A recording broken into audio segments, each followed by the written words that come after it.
friends, and welcome to Madison BookBeat, your listener-sponsored community radio home for Madison authors, topics, book events, and publishers. I'm your host, Stu Levitan. Our guest this hour is best-selling author Larry Tye, whose new book, Demagogue, The Life and Long Shadow of Senator Joe McCarthy, is filled with important revelations about the man and his ism. Larry has another local stop on his virtual book tour Wednesday night at 6 in a joint presentation by our friends at the Wisconsin Book Festival and the Madison Institute. Joseph Raymond McCarthy was a farm boy from the Fox River Valley, grandson of Irish-German immigrants, highly intelligent and industrious, a teenage poultry tycoon, and a war hero as well. But he was a bully, and the truth was not in him, and he was an alcoholic. He may have been bipolar, too. From the early spring of 1950 to the summer of 1954, Joe McCarthy was one of the most popular and powerful politicians in America, and certainly the most destructive. How this man became an ism in the 50s and the implications of his story for the America of today is the business that occupies Larry Tye in his new biography, Demagogue, The Life and Long Shadow of Senator Joe McCarthy, just out from Houghton Mifflin. It's a revelatory book because Larry has hit the historian's jackpot, unprecedented and exclusive access to McCarthy's personal papers and official records, material kept secret for 60 years, but now providing lots of news and insights. As we have come to expect from Larry Tye, the best-selling author most recently of Bobby Kennedy, The Making of a Liberal Icon, as well as biographies of Satchel Paige, Superman, and others. Before all that, he was an award-winning reporter at the Boston Globe and a Nieman Fellow at Harvard University, itself a frequent McCarthy target. He now also runs the Boston-based Health Coverage Fellowship. I had the pleasure of speaking with Larry for the Satchel Paige book, but was between stations when the Bobby Kennedy book came out, so it is a pleasure to welcome to Madison BookBeat one of my favorite modern biographers, Larry Tye. Great to be on with you, Stu. It's good to have you back, Larry. And congratulations. It must be a thrill to be able to break news about a world historical figure who's been dead for 6 decades. How did it happen that you got this unprecedented and exclusive access? So, Stu, I would like to be able to tell you it was because I was so charming they couldn't say no. But you know from having me on before that isn't the case. What it was, I think, more than anything, was 2 factors. One was being a pain in the neck and being around asking so many times that the easiest way to get rid of me was to finally say yes. And the other way was to have as an advocate for me on this, the daughter of Joe McCarthy's best friend, a woman named Greta Van Susteren, who basically took my plea to the family, and the combination of my being there and being persistent and her initially looked like it wasn't going to be enough. And exactly 1 week after I told my wife and my publisher that it just wasn't going to happen, the next week I get an email from the chief archivist at Marquette saying, "You're going to be as surprised as I was. The family said yes. Come and have a look." And that look expired after your access. So you had the historical burden of making sure you got all the salient stuff, because now it's back under lock and key. It is back under lock and key. And that on the one hand puts pressure, and on the other hand, as an old daily journalist, back in the days when journalism was truly a competitive situation and cities like mine had 2 newspapers, this is what you live and breathe with. And it gave me an extraordinary opportunity, and more importantly, nobody knew whether the papers were worth waiting for, and the fact is they were. And having had all that exclusive, unprecedented access, how did that information change your assessment of McCarthy? So there were things that I found that made him look better than I had ever dreamed. And one of those things was one of the very opening chapters of the McCarthy saga, which was when he ran for office the first time, not his successful campaign for Senate, but the first time when he challenged Alexander Wiley, the sitting senator from Wisconsin, and he dubbed himself Tail Gunner Joe. He was just back from the South Pacific. He said that he was up there flying planes in great danger, And the problem was he had a history of enough embellishment, if not outright lie, that nobody recognized that this time he was telling the truth. In his archives are his handwritten real-time diaries of his time in the South Pacific Island. They make clear, as he told us case by case, day by day, that he spent many days not in his official assignment as a land-based intelligence agent, but up doing precisely the tail gunning that he had claimed he was doing. The problem was, as I said, that nobody believed him. We now not only have those diaries, we have records where his fellow soldiers, his fellow Marines from the South Pacific said that they took him on those flights. So his diary, the first person, the letters from his squad mates, and we know that the opening chapter of his life, he was telling the truth. And the lesson there to me is, if you lie often enough, on the occasions when you're actually telling the truth, we're not going to believe you. But if that made him look better, so many of the records that I saw made him look worse and made the government look worse. I saw files marked top secret where J. Edgar Hoover, the FBI director, and his people, along with the CIA officials, were leaking documents that never should have gone to Joe McCarthy, and that had they been revealed back then, they could have sent him to jail. I saw papers that showed that just before he launched his crusade against Russia, he was taking Russian language lessons and telling his teachers that they were striking a blow for world peace. I saw documents that made him look like the ultimate cynic and opportunist that we later came to know him as. Now, on the war record, on the war hero aspect, that is, the fact that he was, quote, making it up is such an accepted part of the story. What were you thinking as you were working through those records and realizing that you were about to flip an accepted part of the narrative? So on the one hand, the part of me that wanted to go in and show that Joe McCarthy was as bad or worse than we thought he was, that part was disappointed. Geez, there was something contradictory evidence. But I spent my life as a daily journalist, and you're always supposed to assume that you're going in looking for a certain kind of story, but the evidence is what will dictate what your ultimate story is. And as I said in my preface, this book wasn't an attempt to redeem him. It wasn't an attempt to censure him. It was an attempt to try to tell with some nuance the real story. So times he looked better, more times he looked even more sinister than we thought he was. But the point is to try to tell a more honest version of who Joe McCarthy was. And I got to say that I was attracted to this book in part by a very unlikely source. It was, when I did my Bobby Kennedy book, I interviewed 450 people. And the only essential person among those 450 was a woman named Ethel Kennedy, Bobby's widow. And Ethel Kennedy had said something to me that was shocking. She said, Joe McCarthy might be a monster to much of America, but to Bobby and to me, he was just plain good fun. Now, there are many words you might associate with Joe McCarthy, but good fun aren't two of them. And I thought going in, there is a story there. There is a side of Joe McCarthy that I had never been exposed to studying him in school. And I want to know that side as well as his bad side. And at the end, I think the book tried to show both sides. And it was that charming side that explained why your fellow Wisconsinites twice overwhelmingly elected this guy as their senator. Hey, we twice elected Ron Johnson over Russ Feingold. I got no idea about my fellow Wisconsinites.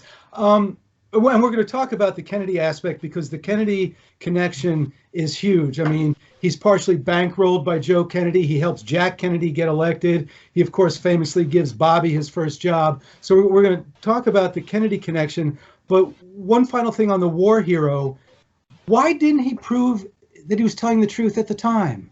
So that's the most interesting of all questions. If you've got the evidence here, why don't you hold it up in your hand? He was famous for holding up in his hand non-evidence and claiming it was evidence. But when he had real evidence, why didn't he do that? And he never told us, so I was left to speculate.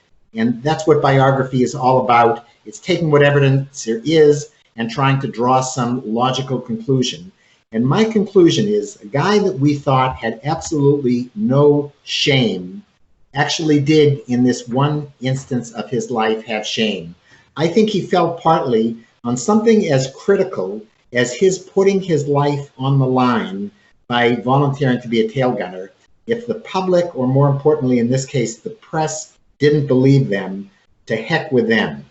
That is giving him a benefit that I think he deserves of this doubt. Other people have suggested to me that he thought that if he revealed one piece of evidence from his secret files, that he would be asked to produce similar evidence for things that he didn't have evidence for, and that this was one more sign of his cynicism. I'd like to believe this was one sign of an upside in a can-be-shame side of Joe McCarthy that we generally don't see.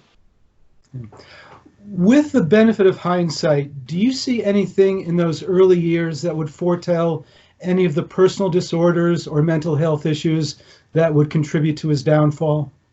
Absolutely. I saw evidence in his early military records, his World War II military files, that there were times, as he kept those files there as part of his records that someday would be revealed, there were times where the doctors who examined him suggested that he might have battle fatigue, or he might actually be trying to shirk duty. And I think what they weren't seeing was that he in fact did have legitimate depression, and he would go into the medical unit and stay there for a matter of days or longer. And I think that we were seeing there the sign of a manic depressive condition, what today we would call bipolar disorder. We were seeing the low points, and those would emerge at different points throughout his life. Speaking of his medical records, you read his medical records, including the detailed notes as he was dying of the DTs. How harrowing was that? So it was harrowing for me reading it. The idea of what he experienced, especially after he was censured by the Senate. For the last 2.5 years of his life, those files were just a story of tragedy. And for the last 2 days of his life, something strange happened that will, I think, never happen again, maybe in the history of this country, which is a medical orderly was stationed to be at his bedside and record everything that he said, everything that was happening to him, when nurses would come, when doctors would come. And it was a very strange thing that there were these detailed minute-by-minute accounts. And one of the things they did is they told us what he really died of. But I think that the reason that orderly was there is this master of the grand conspiracy. Somebody was smart enough at Bethesda to know that someday conspirators would suggest that he was murdered or that something bad had happened that had killed him. So they, in fact, were there to record everything that really killed him, what his doctors were saying, what his nurses were saying, and what was going on with him. And it was true that after the fact, people, including his widow, whispered that something nefarious had happened with him. FBI files showed that there were all kinds of rumors, and those rumors are disproven by what happened at Bethesda. Unless somebody got in and doctored those records, the truth is he died of something very straightforward, which was alcoholism. It was a tragic death because he not only had the DTs, he had fever that spiked to 107 degrees. That is no way to go, and Joe McCarthy did it to himself. How would the narrative have played out had he not been an alcoholic? So there are lots of what-if narratives that I think are fascinating to look at. What if Joe McCarthy had hired as his top aide Bobby Kennedy instead of Roy Cohn? What if he hadn't been drinking and that hadn't affected his performance when he was still at a position of power and when he started to go downhill and started drinking more heavily? I think that two things might have happened if he hadn't been drinking. He would have been rational, and he would have been less likely to go off the rails the way he perpetually did in his public career. On the other hand, I think that we might have seen more overt evidence of what I think was a mental health disorder, and that was masked the way mental illness often is by drinking. So who knows what would have happened? Would he have gone into deeper depressions and higher highs during a manic phase? Would he have been more rational and been a better senator? Would we not have had McCarthyism? We can speculate about all of that, but drinking was such a fundamental part of who he was in most of his adult life that we will never know. The quantities that you describe him drinking, I mean, chugging glasses of whiskey, just straight glasses of whiskey before a hearing. I mean, that's just a staggering amount of alcohol that he consumed. So it was staggering. It was staggering to read the transcripts of his closed-door hearing and realize we were watching in the morning the sober, rational Joe McCarthy, and we were watching in the afternoon the lubricated, much quicker to lose patience with witnesses Joe McCarthy. That was staggering. It is stomach-turning when you read that he would consume a stick of butter to somehow coat his stomach so that he could take in the alcohol. It makes you maybe want to gag, and it makes you feel badly for the guy. Well, at least it wasn't oleo. Yeah, right, exactly. At least it wasn't. We're talking with Larry Tye. His revelatory new biography is Demagogue, The Life and Long Shadow of Senator Joe McCarthy. Larry will be doing a crowdcast virtual presentation with the Wisconsin Book Festival on Wednesday night at 6 o'clock. I said at the beginning that the truth was not in him, that he was openly unethical at every step of his legal and political career. But what's the first step or the first sign you see in his career that he might actually also be a demagogue as well? Was it the race for judge? Was it even back when he was in law school? Where does that demagoguery start? So the opportunism and the willingness to embellish, if not outright lie, we saw back in law school. And there was an extraordinary campaign that he was running for president of his law school class against a very good guy named Charlie Curran. Charlie Curran and Joe McCarthy make a deal. They say the only way you can be a gentleman and conduct a campaign like this is if we each vote for the other. And that worked in the first round, and it came out a dead tie. The second round, Joe McCarthy wins by 2 votes. Charlie Curran's vote as promised, and Joe McCarthy's vote as breaking a promise. Charlie Curran is outraged and says, "How could you do this?" McCarthy gives an answer that is trademark, what is going to become Joe McCarthy playbook. He says, "I was out telling everybody to vote for the best man, and you wouldn't want me to have done myself anything but do that, would you?" Curran is outraged, but the story, which normally ends there, actually has one more step that suggests there is more to Joe McCarthy. When Curran's father dies not long after that, McCarthy borrows a car, borrows the money for gasoline, and drives the long distance to be at the funeral of Charlie Curran's father. For the rest of his life, when Charlie Curran told the story about that election, he told it in a way that was sympathetic to Joe McCarthy in terms of ultimately saying he was a good enough guy that he actually came to my dad's funeral. That was the first indication we had of Joe McCarthy being willing to do anything to win an election. The real sign, to answer the question that you asked about when we saw that Joe McCarthy was a demagogue, was, in my mind, on February 9, 1950. We can point to the actual date. And that was when Joe McCarthy showed up in Wheeling, West Virginia, for the speech, the Lincoln Day dinner speech. On Abe Lincoln's birthday, Republicans around the country gather to celebrate Abraham Lincoln, the patron saint of the Republican Party. If you're a prominent Republican, you get invited to places like Milwaukee or Boston, like Washington or San Francisco. But Joe McCarthy was a backbench senator who looked like he was on his way to certain defeat when he ran for re-election. So he got invited to a place that his staff called Wheeling, West by God, Virginia. He shows up there with 2 versions of a speech for that night. One is a snoozer on national housing policy. And Stu, if he had given that speech 70 years later, you and I wouldn't be here talking about him. But instead, he pulls the other speech out of his briefcase. It's a speech that he is seeing probably for the first time. that he knows nothing about the issue he's about to talk about. It is a barn burner of a speech where he holds up in his right hand a sheaf of papers, and he says, I have in my hand the list of 205 spies at the U.S. State Department, and they are why we are unsafe as a country. It was a speech, as I say, he knew nothing about. It was a speech where he didn't really have in his hand a list of 205 or any other number of spies. And it was a speech that showed that he was willing to do just what a demagogue does, was to tap into America's fears, was to present a sham of a solution, and was to outright lie. And that, to me, is the definition of a bully and a demagogue. But that speech put him on page one across America, and he never turned back. And it wasn't just a list of spies. These were names made known to the Secretary of State as being members of the Communist Party who were still working in the State Department. So it's not just spies, but it's malfeasance and a criminal conspiracy at the very top.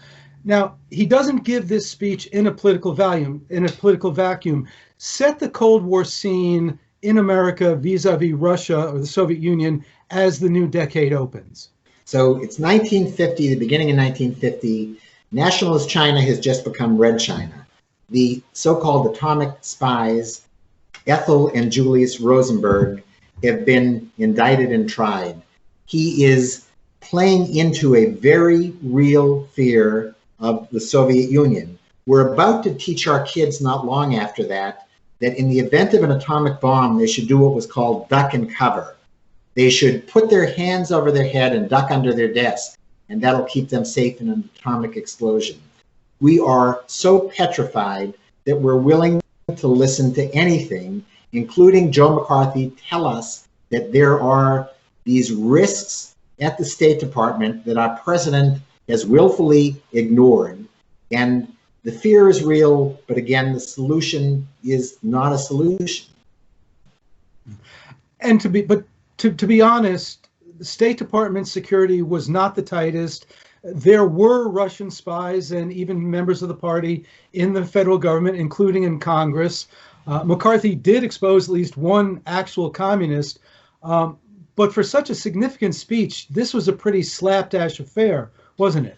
So it was slapdash. Most of the 24 carat spies in our government were gone by the time McCarthy finally joined the hunt.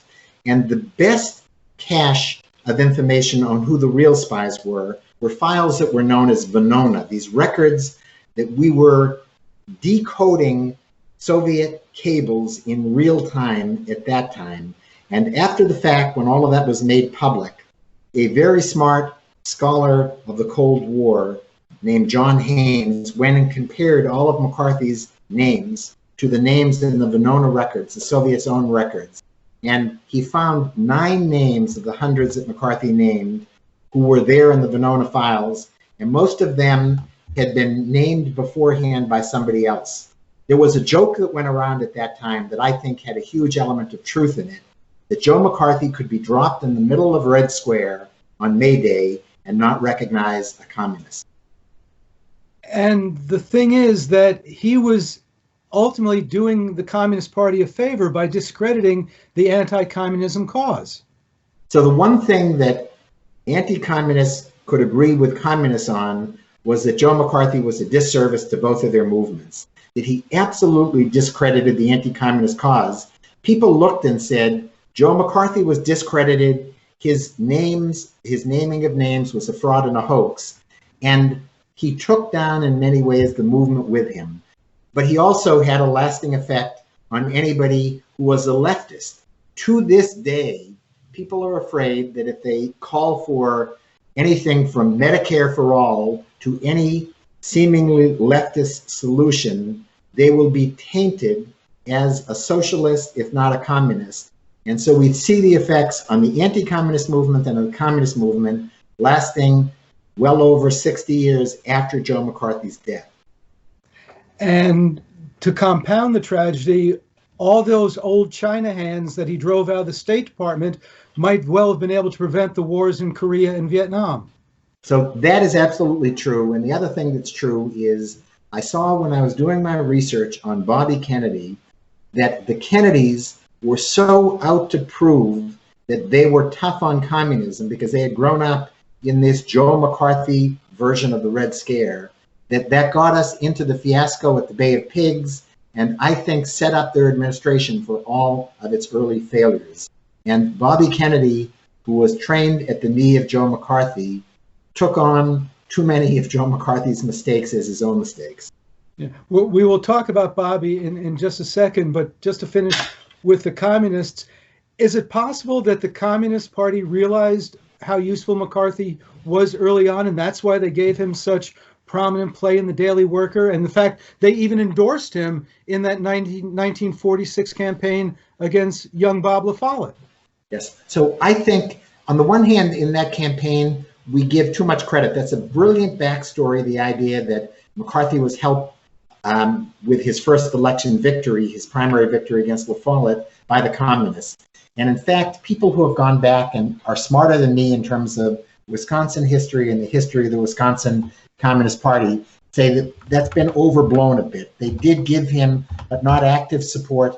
But I do think I read everything that all the official communist publications, Izvestia and TASS and everybody else, were saying about Joe McCarthy. I looked through all the declassified versions of records from the Communist Central Committee back then and from the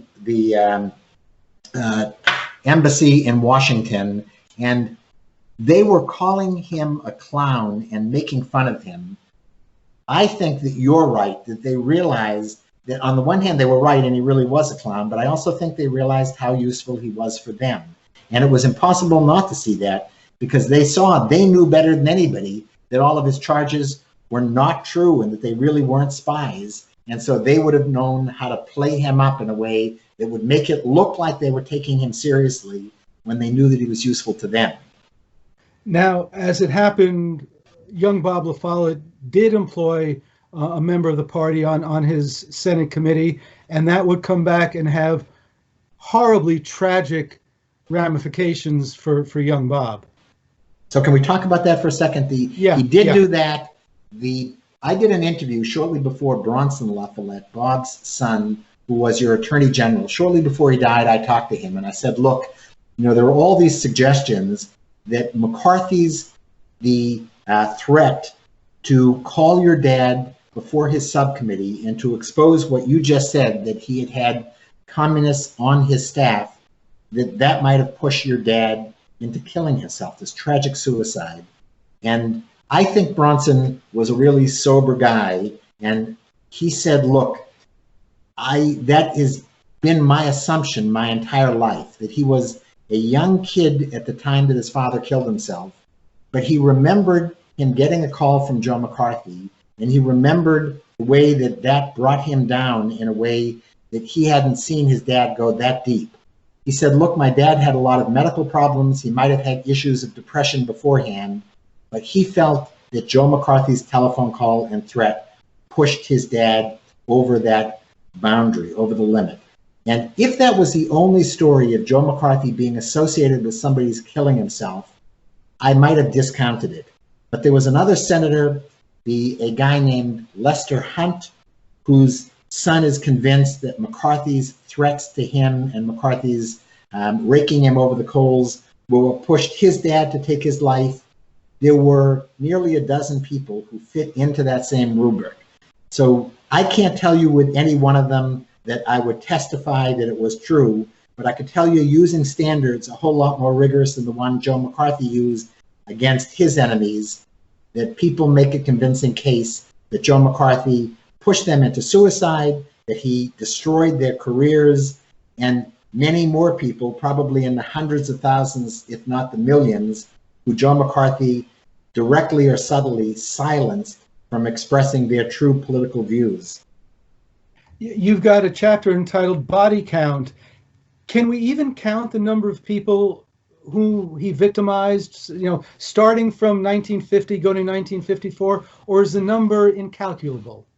So I think it's incalculable, but we can estimate, and we can say what we know, if it's the tip of the iceberg or more than the tip, that is shocking enough that even if it was just that, the ones that we can ourselves point to and name and count, that suggests that he had a devastating effect on real people.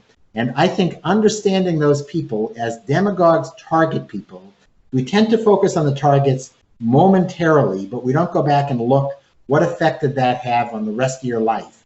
And I tried to do that, and children and grandchildren were dying to give me the testimony of things that they could point to in concrete ways that their relatives had been affected.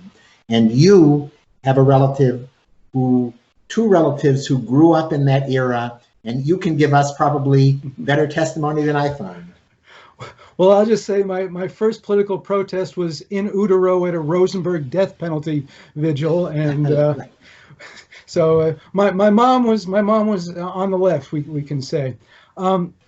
Going back to that speech in Wheeling before the Ohio County Republican Women's Club, we now know that there was no list, whether or not it was 205 or 207 or 57. There was no list. Did McCarthy stay a hustler, or was there a point where he became a true believer in what he was saying? So I'm convinced that he was a hustler in all of the early years when he was starting this movement. But by the end, and especially after he'd been censured by the Senate and he was drinking heavily, there were two people who in America were the truest of believers. One was named Joe McCarthy, and the other was Jean Pierre McCarthy. And I think that she was smarter than Joe. She knew what evidence there was or wasn't. But by the end, if you repeat in a mind-numbing way your charges often enough, I think you start to believe them. Does Donald Trump believe that a wall will make us safe? Who knows? But he's repeated it often enough that I think he started out like McCarthy as a cynic, and I think demagogues start believing their own lies. Now, just to step back a moment before 1950, prior to that big speech in February 1950, the most newsworthy thing McCarthy had done in the Senate, other than fight against public housing and shill for the Lustron Corporation, which has some homes in Madison, was to take up the cause of the Nazis convicted of the Malmedy massacre of American soldiers. Is that evidence of anti-Semitism or just really bad judgment? So I've recently written two pieces, one for a publication called The Forward and the other for Smithsonian Magazine, arguing that Joe McCarthy was an anti-Semite. My evidence begins but does not end at Malmedy. To remind very briefly your listeners what Malmedy was, it was arguably the worst massacre of American soldiers in World War II. 150 troops raising a white flag when the Germans have them captured, and they are mowed down. And after the massacre, after the war, we find the perpetrators, we put them on trial, and they're sentenced to the death penalty. There were a number of peace activists, there were a number of ex-Nazis, and there was exactly one U.S. legislator who thought that they were innocent and who argued for their innocence, and that was Joe McCarthy. And I would have said, even though he had no real evidence, I would have said he was just duped by the people who fed him evidence. And maybe I would have said, geez, he had a fairly substantial German-American constituency and he was just doing it to play to them. But too many other things turned up during his career. He would use words like Hebe and like Sheeny, which was an anti-Semitic slur. His targets when he went after the U.S. Army were so disproportionately Jewish that the Anti-Defamation League came in and said, there's something that smells wrong here. He did enough things during his career. Maybe most of all, I really hated the fact that when he hired a brilliant and arrogant young Jewish lawyer named Roy Cohn to be his chief counsel, when he took over the Permanent Subcommittee on Investigations in 1953, he admitted to friends that he was hiring Roy Cohn because he would protect him against charges of being an anti-Semite. If you hire a Jew, you can't be anti-Jewish. I don't know why he was anti-Semitic, but a guy who as easily as him was anti-gay and was anti so many other things, it just seemed to come to him naturally to have that resentment among all the other resentments that he had. Well, it's perfectly natural for a homophobic anti-Semite to hire a man like Roy Cohn. Yeah, right, exactly. Incredible. which we will get to in a second. Now, the fact that McCarthy was Catholic was clearly central to his relationship with the Kennedys. But what kind of Catholic was McCarthy, and how did being Catholic otherwise affect his career and his crusade against communism? So Catholicism I put in a way into the same bag as I do his war record. That this was one of the areas where he was authentic. He believed in his Catholic faith. It had come down through his Irish and German immigrant parents. And I think this was legitimate. I think he didn't, while he certainly wanted the Catholic vote, I think he never wore on his sleeve his Catholicism in a way that the Kennedys, in fact, did do. And I think he was a believing Catholic. And I believe that in part from things that he said, and in part from things that his wife, Jean, said in her unpublished memoir, which was there deep in the archives of Marquette. But that also was central to his relationship with the Kennedys, and one of the reasons why Papa Joe Kennedy loved Joe McCarthy. And not only bankrolled him, but Joe McCarthy may have saved Jack Kennedy's political career. He did. So the year is 1952. Jack, as a relatively unknown congressman, is making the big leap, or trying to the U.S. Senate, running against a famous and entrenched Massachusetts senator named Henry Cabot Lodge. And Papa Joe Kennedy, who was the smartest of the Kennedy political figures, realized that if Joe McCarthy came to Massachusetts the way he was doing to other states around the country and campaigned for fellow Republican Lodge, that could switch enough Catholic votes to give the victory to Lodge. It ended up that Lodge lost to Kennedy by 3 points in a year when Dwight Eisenhower captured Massachusetts by 9 points. That is to suggest that Joe Kennedy was right. Had Joe McCarthy come to Massachusetts, it could have shifted enough votes. And you don't have to trust me. The one who believed that more than anybody was Jack Kennedy, who, while he never especially liked Joe McCarthy, when it came years later to censuring Joe McCarthy, Jack Kennedy had a handful of excuses why he couldn't, not only wasn't there to vote for the censure while he was having his back operated on, but was never courageous enough to tell his constituents how he would have voted. And Jack Kennedy, who famously wrote a book called Profiles in Courage, showed a profile in anything but courage in his relationship with Joe McCarthy.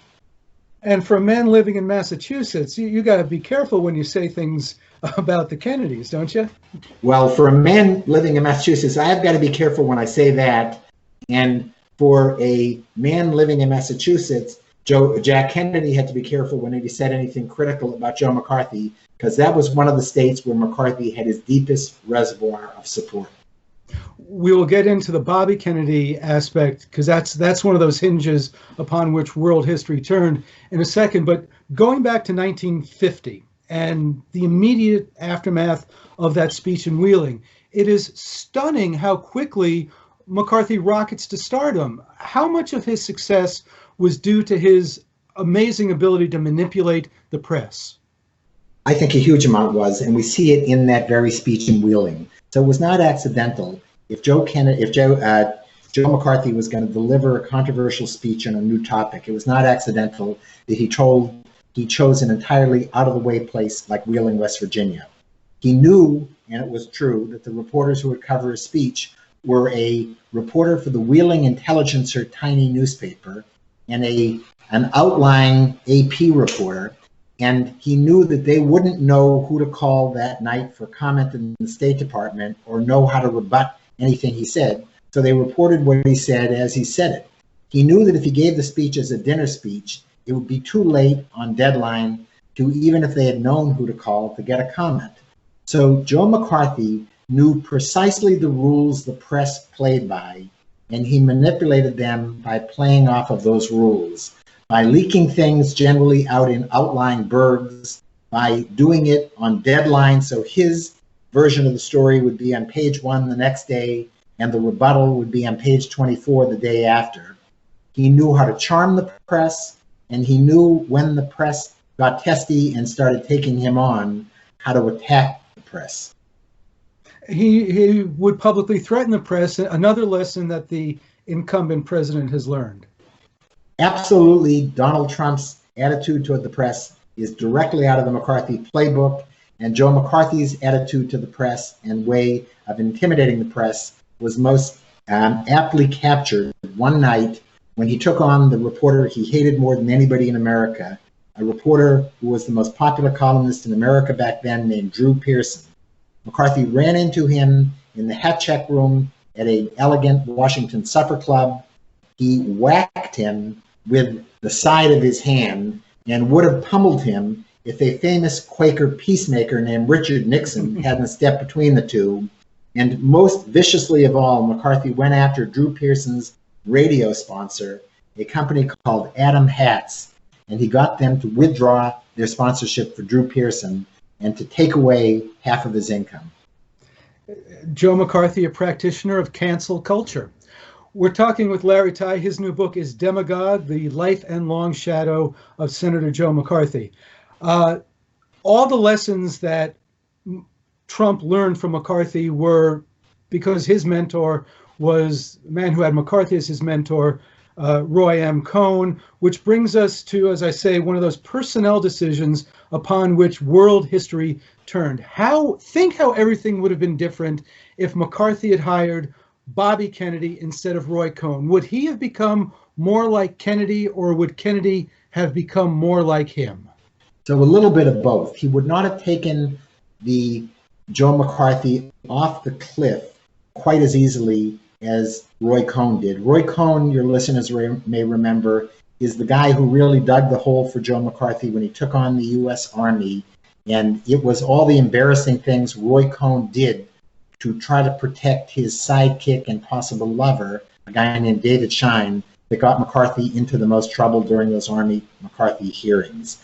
Bobby Kennedy, if not less anti-communist back then than Roy Cohn, was certainly less reckless than Roy Cohn. The other thing that might have happened, as Roy Cohn loved to remind Bobby Kennedy, was if Bobby had stuck around with Joe McCarthy and watched him go off a cliff, Bobby Kennedy might never have had the chance to become the iconic liberal figure that he did. And Roy Cohn used to say to Bobby Kennedy, "You owe me a huge debt because I saved you from becoming associated with Joe McCarthy the way that I have been." Yeah, but if Bobby had taken Cohn down when he was Attorney General, he might have prevented the rise of Trump.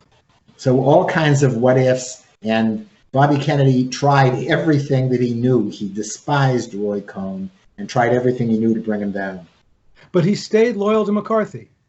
Till the very end, when Jack Kennedy said to Bobby, "You will not go to Joe McCarthy's funeral in Appleton because it will embarrass me. There are only Republicans there." Bobby Kennedy listened to his older brother, ignored his advice, showed up in Appleton. And that was to his credit as a loyal friend. Less to his credit is the fact that he couldn't see McCarthy's enormous faults, and that he went up to every reporter who was at that funeral and begged him not to list his name in their next day stories. The other great tidbit in terms of the chief counsel position is that the guy he really wanted to hire was John Sirica, who would turn out to become the valiant judge that brought Richard Nixon down over Watergate, and how history might have changed if Sirica had gotten the job. So Sirica's wife was smart enough to advise him against taking the job, and so many things that could have changed in history. If we hadn't had Joe McCarthy, Watergate seemed to be directly out of McCarthy's playbook, and Richard Nixon. So Joe McCarthy was the one guy, as Richard Nixon himself would say, that could make Richard Nixon look good in those red baiting days. And now Donald Trump is the one guy who can make Nixon look good. You said that Cohn and Schein were, quote, possibly lovers. Now, David Schein, he was a very languid-looking fellow, heir to a hotel fortune, but he married a Miss Universe and had 6 kids. It's clear that that Cohn had a crush on Schein, but is there any indication that Schein would ever hook up with him, or that McCarthy was gay? All 3 of them denied it. We know for sure that Roy Cohn was lying when he denied it. He died of AIDS, and a lineup of his lovers testified as to what his life was like. Whether Shine had a flirtation with Roy Cohn and with his own sexuality during that period, we will never know. There was evidence to suggest it, but I certainly have no concrete evidence, and I hesitate to use a Joe McCarthy kind of technique to suggest that something wasn't true that we don't know. Joe McCarthy, we know there were in his FBI files lots of rumors of his having had affairs. There was a suggestion that he married Jean to try to end those rumors. But again, I don't believe them, and I don't have any evidence to suggest it was true. So I'm going to let McCarthy off of a hook that he never let any one of his targets off. Yeah. Now, someone you don't let off the hook, and in fact are pretty critical of, is the man you call the enabler-in-chief, President Eisenhower. And that even started before he was elected during the 1952 campaign, much to his brother's disappointment. Why didn't Ike utter those 88 valorous words in support of General Marshall and take down McCarthy when he had the chance? So historians today tell you, there was an entire book recently written on this, that he didn't do it because he was so brilliantly exercising what they call the hidden hand of his presidency. That behind the scenes he was orchestrating, he realized that McCarthy would most effectively someday take himself down, and that he was waiting for that to happen. And that's a very convincing argument if you discount all the people whose lives were ruined between the day that Ike took office and the day that he took down Joe McCarthy. It was nearly a year and a half that McCarthy was going wild. And I agree with Milton Eisenhower. He should have given up some of his popularity and taken down the bully much, much earlier. I think Eisenhower regretted that. He never said it outright, but I know that he regretted not having had the courage to stand up for his buddy, George Marshall. And instead of a hidden hand, I think he was exercising an empty glove. I mean, what McCarthy said was despicable. He called Marshall part of a communist conspiracy so immense and an infamy so black as to dwarf any previous such venture in the history of man. That's astonishing to say about the man who saved Europe and won the war and was Secretary of State. And the fact is that when you look at the election results in '52 in Wisconsin, it wouldn't have cost Ike anything. And in fact might have gotten McCarthy defeated if Eisenhower had come out against him. Yes, so that is absolutely true. And I think that the extent of the hyperbole in what you just read in that quote is amazing. It wasn't true, but he couldn't just say he was a bad guy or I don't agree with him politically. An infamy so black as to dwarf anything in the history of man, that just is extraordinary. We've got just a couple of minutes left.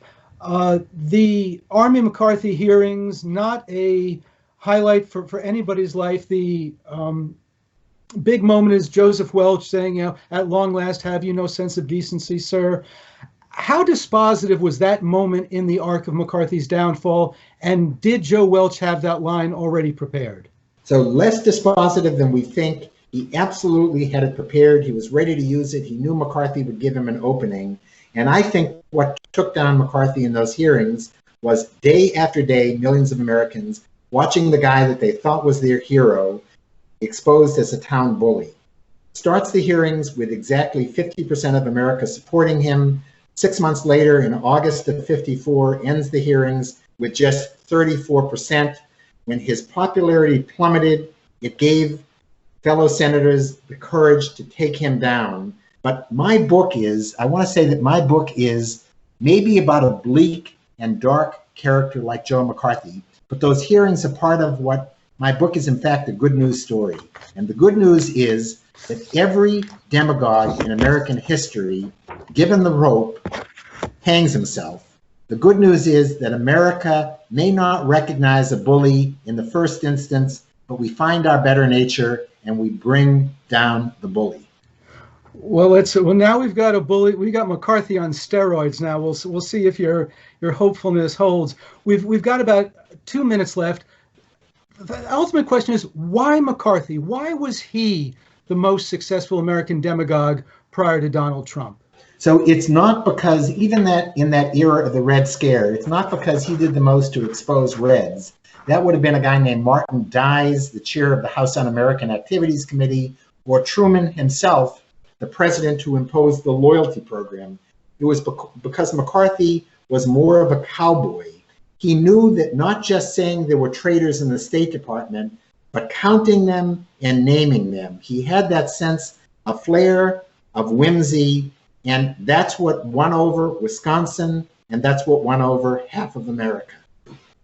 It is a remarkable story. It is a very cautionary tale, and there are plenty of important revelations and important insights in Larry Tye's new book. Again, the book is Demagogue, The Life and Long Shadow of Senator Joe McCarthy. And again, a reminder, Larry will be making a virtual author visit to the Wisconsin Book Festival at 6 o'clock Wednesday night. You can register for that crowdcast presentation at wisconsinbookfestival.org.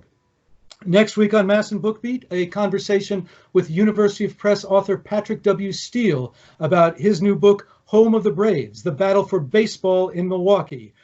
Not exactly sure whether or not there will still be baseball next week, but we'll be talking about the former Milwaukee Braves at this time next Monday. For now, on behalf of News and Public Affairs Director Shali Pittman and all of us here at Madison BookBeat, and again, my thanks to Larry Tye, I'm Stu Levitan. Thank you for joining us. And as Ben Sidran plays us out with a bit of Little Sherry, please stay tuned for Alex Wilding White and All Around Jazz. You are listening to WORT 89.9 FM Madison, listener-sponsored community radio.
We can help.